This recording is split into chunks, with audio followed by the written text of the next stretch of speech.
From the Library of Congress in Washington, D.C.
This is a battlefront.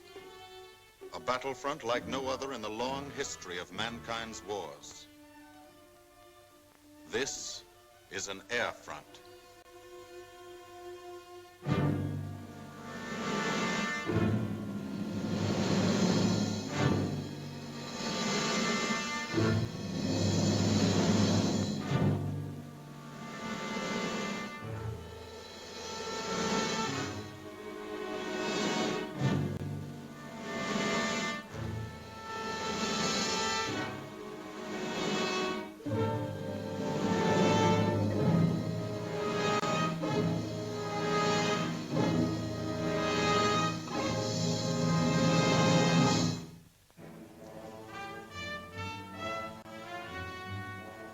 The working day begins, as it will end, with the ground crews, as much a part of the fortress as her wings.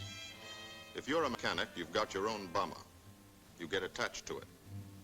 But you know when your ship goes out on a mission, you may never see it again.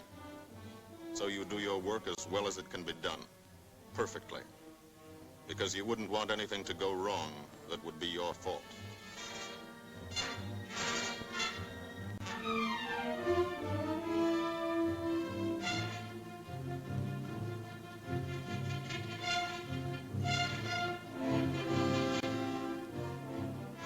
Today, the bombs will be taken from these bomb dumps somewhere in England and delivered to specific points in Wilhelmshaven, Germany.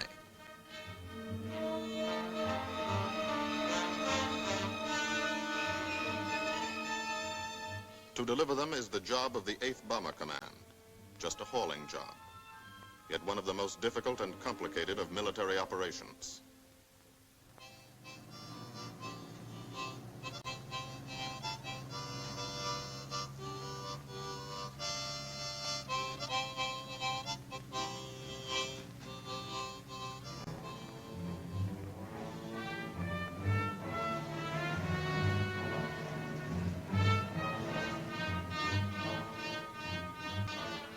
General-purpose demolition bombs, impact velocity as high as 750 miles an hour, pierce 5 inches of armor plate, destroy a factory.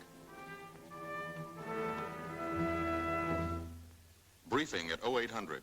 Pilots, bombardiers, and navigators take their places. The group commander, Colonel Stanley Ray, steps up to the target map, and for the first time you learn where you're going. Sometimes your face turns white when you find out. Sometimes the feeling you won't come back tightens your insides. Not so long ago, you were sitting like this in a college or high school classroom, not listening too hard, perhaps even a little sleepy. But you listen here. And as you listen, you don't have time to think of yourself. Fear fades. You concentrate on the mission, type of formation, assembly point, 0 hour, route to target, weather, enemy fighters, enemy flak, route back home. If forced down in enemy territory, destroy equipment. If taken prisoner, give no information. Name, rank, and serial number. That's all.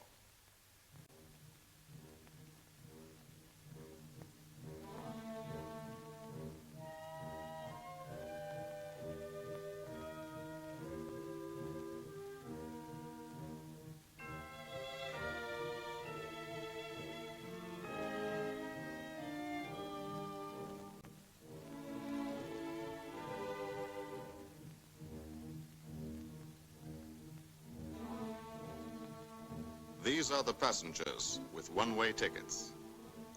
And this is the crew of the Memphis Belle, 324th Squadron, 91st Heavy Bombardment Group. Just one plane and one crew in one squadron, in one group, of one wing, of one Air Force, out of 15 United States Army Air Forces. Well, fellas, we've never had an easy ride over there yet, and today won't be any different. No escort except unfriendly, so keep your eyes peeled. Don't get excited and yell when you're talking on the intercom. Save your ammunition and make your shots count. And let me know what goes on back there, Quinlan. Yes, sir. Stay on the ball, gang, and she'll bring us back like she's always done. Okay? Let's go.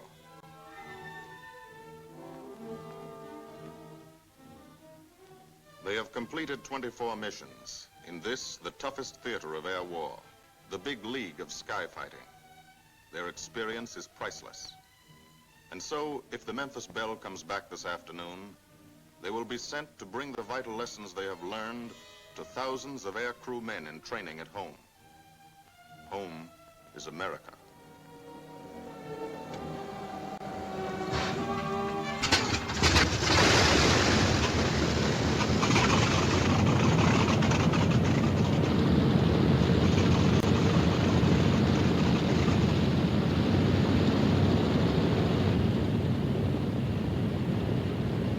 This is a battlefront, like no other in this or any war. No monster armies, no booming cannon. Only the roaring engine sound of the bombers pounding through the quiet English countryside. This is an air front.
Of the Memphis Belle leave the soil of England for the 25th time. The friendly soil of England, with its ordered farms and rural hamlets, its country estates surrounded by formal gardens and well-kept parks. The England these Americans knew only from the classics they had to read in school. The England of the towns and cities, whose people have defended their island's freedom for over 1,000 years. But today, their countryside has changed. Today, their island has been converted into a gigantic bomber field, a super aircraft carrier anchored off the shores of Fortress Europe, with hangars and machine shops, with hundreds of dispersal points, perimeter tracks, and concrete runways. This is England in its 5th year of war. And this is the new battlefront, the air front, from which we seek out the enemy. Not his infantry or his artillery, not his panzer divisions, but the greater menace, the industrial heart of his nation, the foundation on which the Nazi Empire and its armies stand, the power behind the German lust for conquest. The steel mills and refineries, shipyards and submarine pens, factories and munitions plants, pinpoints on the map of Europe which mean rubber, guns, ball bearings, shells, engines, planes, tanks, targets. Targets to be destroyed.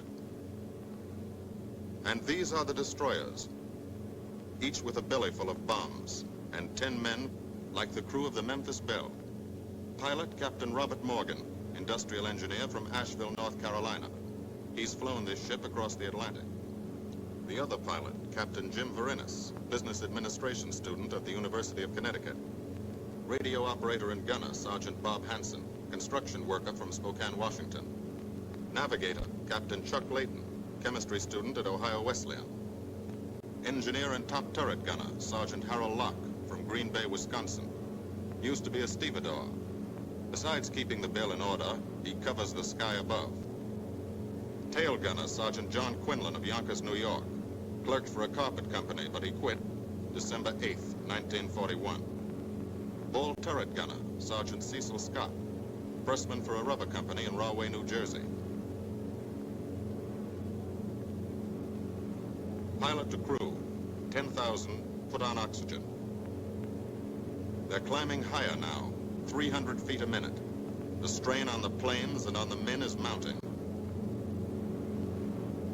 The rest of the crew, Bombardier Captain Vincent Evans, operated a fleet of trucks in Fort Worth, Texas. Waste gunners, on the right, Sergeant Bill Winchell, chemist for a paint company in Chicago. And on the left, Sergeant Tony Nastal, used to repair washing machines in Detroit when he was a kid. Now he's 19 and has 2 Nazi fighters, confirmed.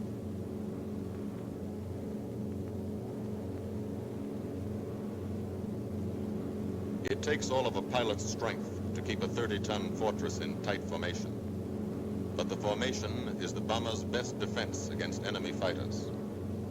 The planes are deployed to uncover every gun, stepped up and down, echelon to the right and left, arranged to overcome the danger of gunners firing into friendly ships, arranged so concentrated cones of fire from the caliber 50 machine guns cover the sky for 1,000 yards in every direction.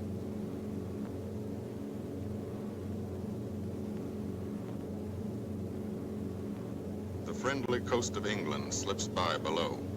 It doesn't look like much now, but in a few hours when you come back, if you come back, this will be the most beautiful view in the world. Higher and higher, climbing to reach your best operational altitude, 25,000 feet, 5 miles straight up. So high you can't be seen from the ground with a naked eye. So high that after 1 minute without oxygen, you lose consciousness. After 20 minutes, you're dead.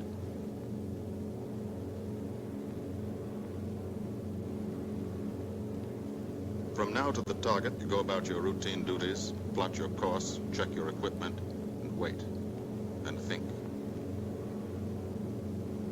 Higher and colder. Temperature 40 degrees, below 0. Take off your glove and you lose some fingers. You look out at the strange world beyond, reflections in plexiglass, like nothing you ever saw before, outside of a dream.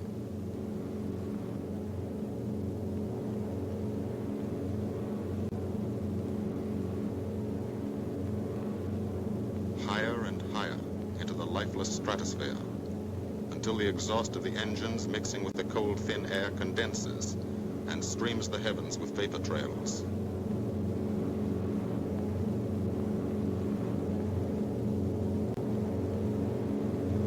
To the men in the ships, they're far from beautiful, for they point like beckoning fingers to the formation, signposts in the sky for the enemy to spot us.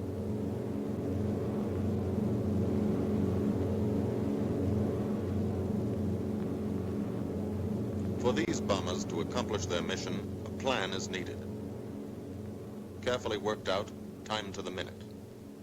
The job is to bomb Wilhelmshaven effectively and economically. The enemy is strong, skillful, determined to stop us. Here are his defenses. Airdromes, well dispersed. Each plane indicates a Staffel, or squadron of fighters. Heavy anti-aircraft, highly trained and accurate, all along the coast and defending his vital installations. Radar to warn him of our coming. Here is our plan to divide his defenses and weaken his opposition. At 13:30 hours, shortly after takeoff, 6 groups of planes will be heading toward the enemy coast from 6 directions. The Blue Force, 100 B-24 Liberator 4-engine bombers. The White Force, 300 B-17 Flying Fortresses. The Green Force, 300 B-17s with an escort of 6 squadrons of P-47 Thunderbolts. A force of B-26 Marauders, twin-engine medium bombers with 6 squadrons of RAF Spitfires escorting. Almost 1,000 planes and over 8,000 men in the air. The enemy alerts all his airdromes. But which is our main force? What are our targets? Where should the Nazi controllers send their fighters? It's our job to make them guess, and guess wrong. A half hour later, at 1400 hours, the Blue Force will be heading east across the North Sea, with the White Force following. These enemy fighters are tied down, waiting to meet them, and will not be able to attack the Green Force. These fighters must come up to attack the Green Force, and thus will be no threat to the Blue and White Forces. The B-26s and Spitfires will bomb and strafe a key rail junction, diverting these 6 Staffeln and preventing the enemy from concentrating too many fighters on the Green Force, which is scheduled to bomb an aircraft factory at Hanover. At 14:30 hours, the Blue Force will threaten this entire coastal area of northwestern Germany. Which target will it be? Flensburg? The Kiel Canal? Or will it turn suddenly and bomb Hamburg, Wegesack, or Emden? Actually, it carries no bombs at all. It's a decoy and keeps the fighters from the northern area busy while the White Force, the main effort, heads for the submarine pens of Wilhelmshaven. At 1500 hours, while the White Force is over its target, only a fraction of the available German fighter strength of the area can intercept it. Because of the Blue Force diversion and the simultaneous bombing of Hanover by the Green Force. This is the plan of battle for today, drawn up by the Combined Operations Planning Committee and approved by the Commanding General. The White Force, lead group, low squadron. We've crossed the invisible line of enemy radar. The Hun is expecting us.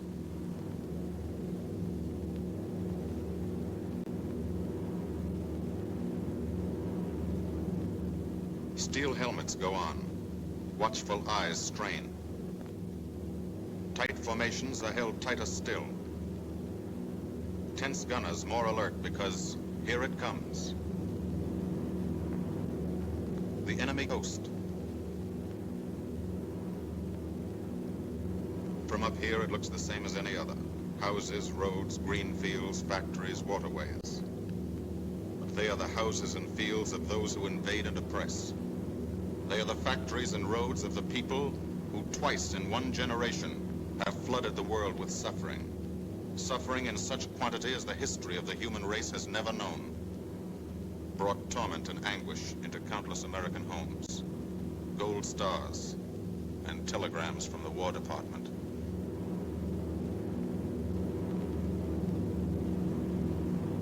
The first flak, just harmless-looking, silent puffs of smoke. Only each puff is a shell exploding, throwing shrapnel around the sky.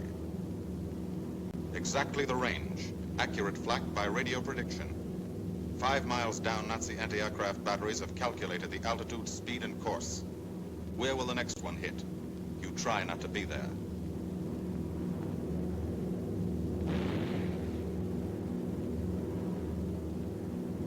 The docks and submarine pens of Wilhelmshaven. Approach to the target starts. No smoke screen can protect it.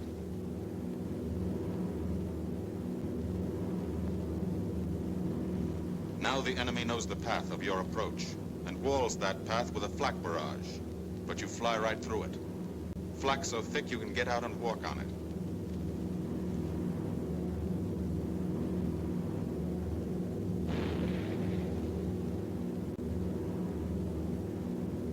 Morgan changes course every 15 seconds. Evasive action to confuse the flak batteries. Bomb sights set for correct altitude and speed. Bomb bay doors open. The bombing run begins. Pilot to Bombardier.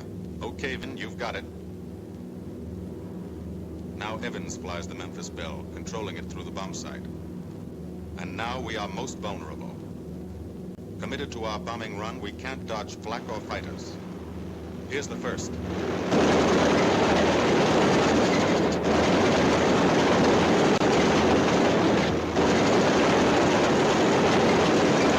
Top turret fires at him. Evans must ignore the battle. Crosshairs lined up on target. Adjustments for wind drift made. 2 more fighters diving from 9 o'clock. Flak now has the range too. They've hit this fort, but he keeps on his bombing run.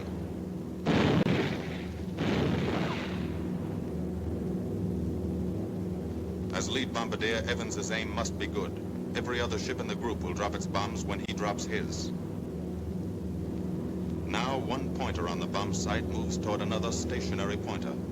The instant they touch, bombs will release.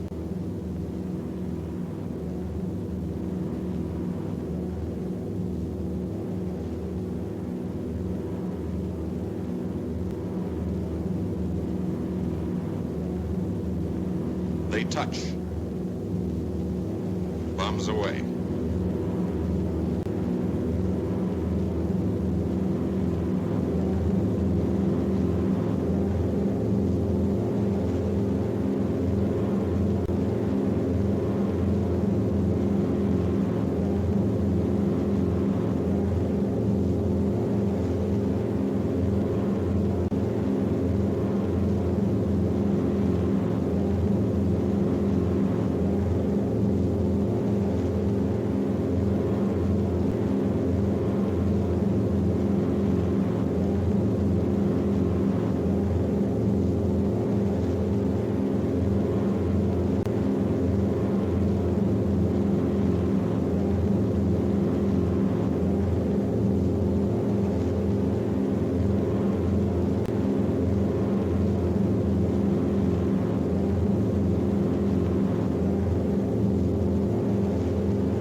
The first half of the mission is over, the easy half. Now to get home.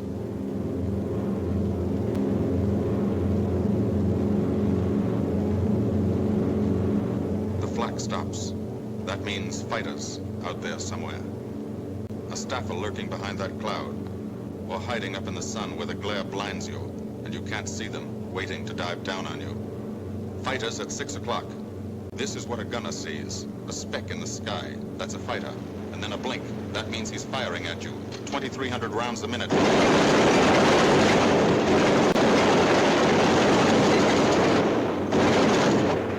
In a running battle, one of the most important instruments is the interphone. There's 4 of them. 1 o'clock high. They're coming around. Watch it.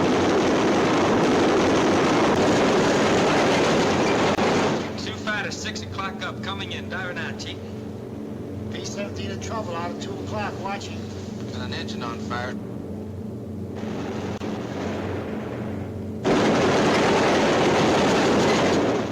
There's 2 more diving through the 94th. 3 planes, 9 o'clock, coming around. Keep your eye on them, boy. Coming around to 10. Watch them, Chuck. Keep your eyes open. Yeah. They're breaking at 11, breaking at 11. I got them. 10 o'clock. I Got those see 2 at 2 o'clock. Watch them, Scotty. I got my sights on them. Check that B-17, Chuck, 3 o'clock.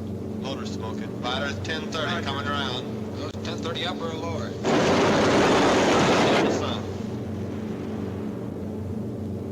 B-17 out of control at 3 o'clock.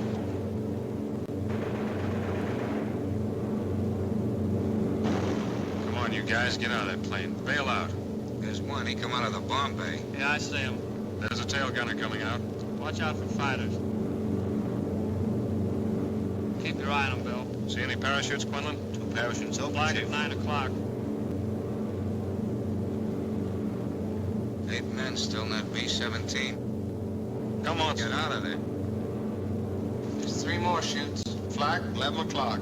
Fighters, 6 ME-109 at 3 o'clock. Keep after him, Winchell. I see him. I'm on him. Come on, use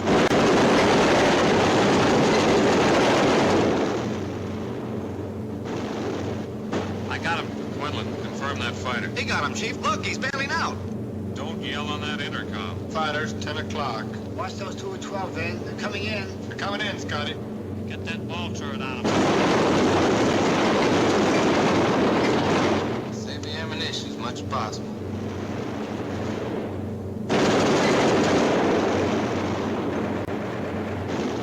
Watch that fighter coming in at 3 o'clock.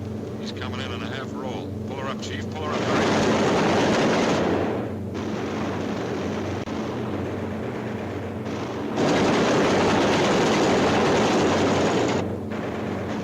This fortress is hurt. Engine on fire, losing airspeed and altitude, drifting into the flak, alone and helpless. A straggler. In a minute, Nazi fighters will swarm in like buzzards for the kill. You can watch, but you can't go down to help. You keep your formation.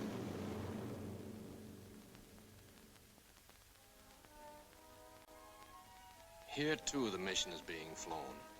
None the less real for being in the minds and hearts of these men behind. Ask anybody who's been to a field in England, or anywhere else our bombers are based, and he'll tell you that there's drama here, too. Waiting to see who's coming back. To watch them, you might not realize how tense these ground crews are. But they are tense, and plenty worried. In Air Force talk, this waiting is known as sweating out the mission. These men know the flight plan. Their watches told them when the bombers were running into enemy flak, when they were over the target, when they left the enemy coast. And now their watches tell them the bombers should be nearing the field. Every ear strains for the first sound of the engines. And then somebody hears them. And somebody sees the first faint specks in the distant sky.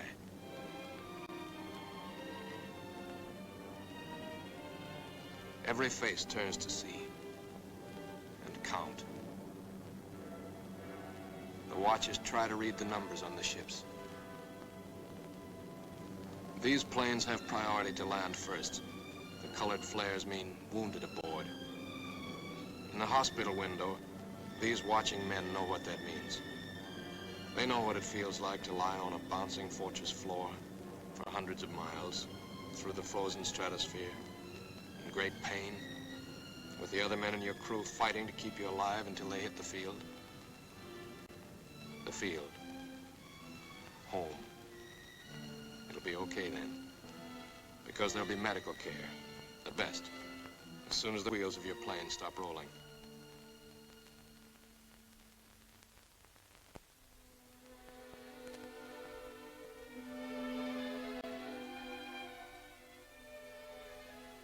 Head wound. Concussion. 20mm cannon shell exploded in his radio compartment. Shock. Internal injuries. He'll be all right, though. Flak burst scattered flying shrapnel. He's full of steel splinters. This pilot's leg is not a pretty sight. Neither are the docks at Wilhelmshaven.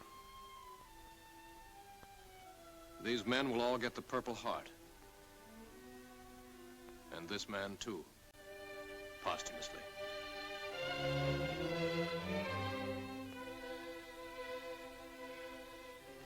A transfusion right in the plane.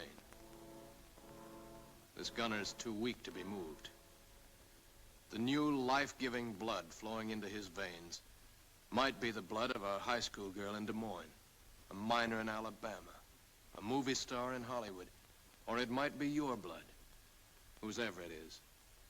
Thanks. 36 planes left this field this morning. Now 6 more arrived. That makes 20 home. And this one's 21. More wounded aboard.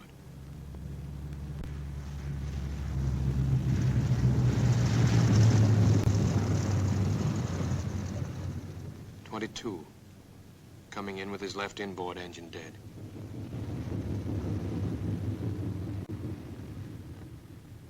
.23, with a feathered prop on his left outboard engine. .24, Southern Comfort, with a chunk of tail gone. .25, they flew home on their luck. .26, not a scratch. The control tower learns that 2 more landed at a British field to the south. 1 a crash landing, crew safe. That makes 28. 29. A rough landing, but her pilot's badly hurt. It's a wonder he brought her back at all. 29 planes back, so far. 29 out of 36. Our losses were heavy, but the enemy's were far heavier. We destroyed a German aircraft factory, a rail junction, submarine pens, docks and harbor installations. That's specific, known damage. But who can tell the number of German torpedoes that will not be fired, the number of our convoys that will get through now, the soldiers and seamen's lives that will be saved, or the battles that will be won instead of lost because of what these bombers and airmen did today.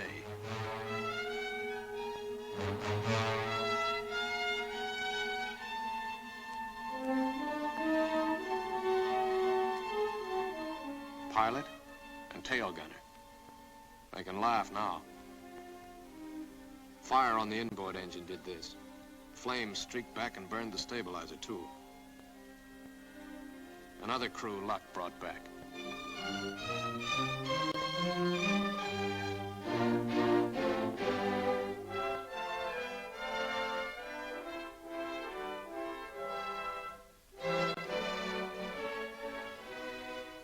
Here's old Belle. A pretty good airplane when it took off. Lost its nose, lost its navigator, bombardier wounded, top turret gunner and pilot hit, hydraulic system shot out, no brakes, no flaps, but old Belle came back.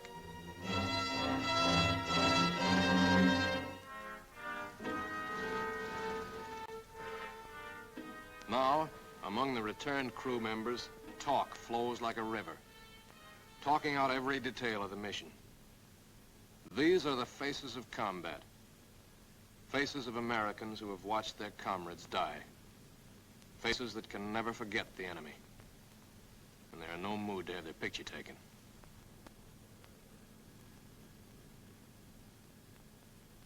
In the control tower, Colonel Ray, the group's CO, is still watching and waiting.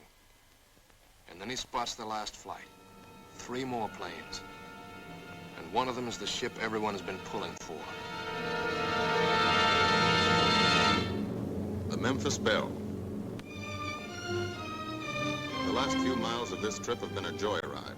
The strain is over. They can leave their guns now. Now they know they're going to go home. To Spokane, Green Bay, Asheville, Detroit, Chicago, Fort Worth, and Yonkers.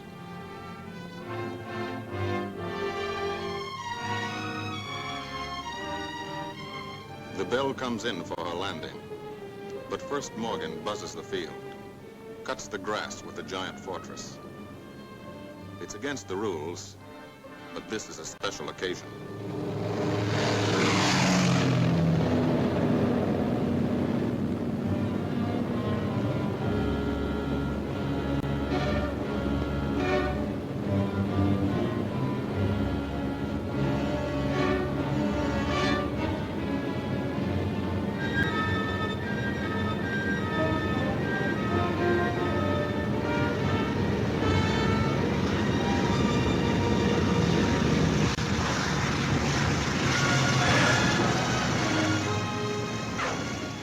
Of the Memphis Belle come back to the soil of England for the 25th time.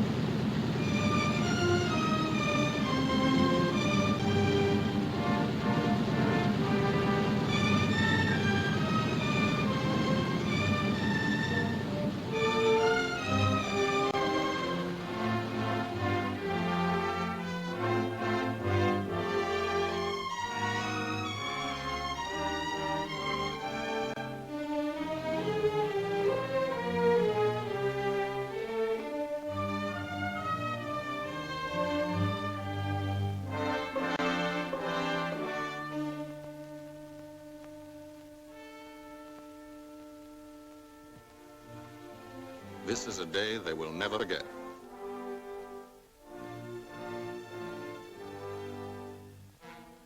Another great day soon after, Brigadier General Hansel visited the field and presented the Distinguished Flying Cross to every member of the crew.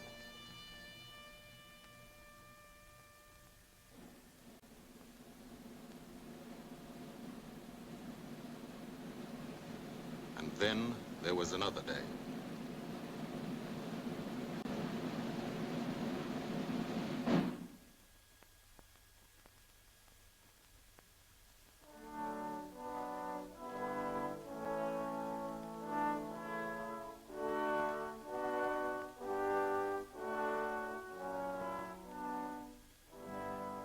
Their Majesties, the King and Queen of England.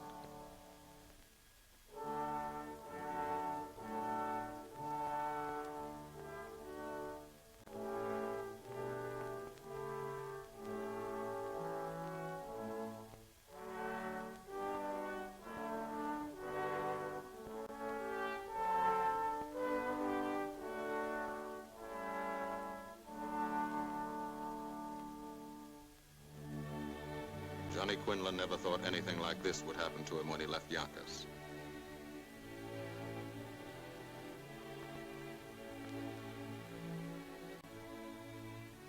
The ground crew were a little self-conscious about being dressed in fatigues, but the Queen thought they were very nice.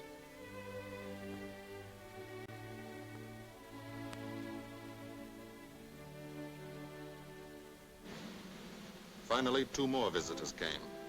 General Acre, commanding the 8th Air Force, and General Devers, U.S. commander of the European Theater. The Belle crew received them in flying clothes, as General Acre read the order for what he called their 26th and most important mission. Return to America to train new crews and to tell the people what we're doing here. To thank them for their help and support, and tell them to keep it up, so we can keep it up. So we can bomb the enemy again and again and again until he has had enough. And then we can all come home.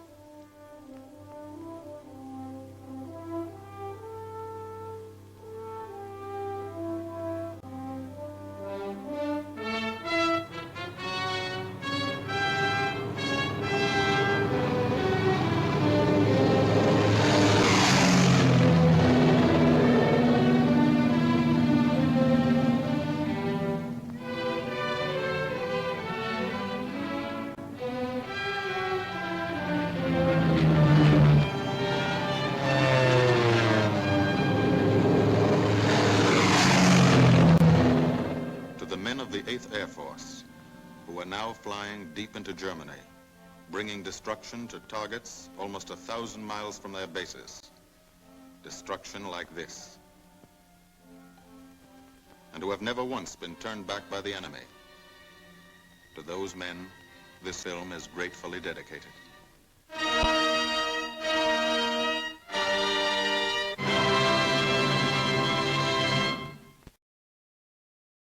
This has been a presentation of the Library of Congress. Visit us at loc.gov.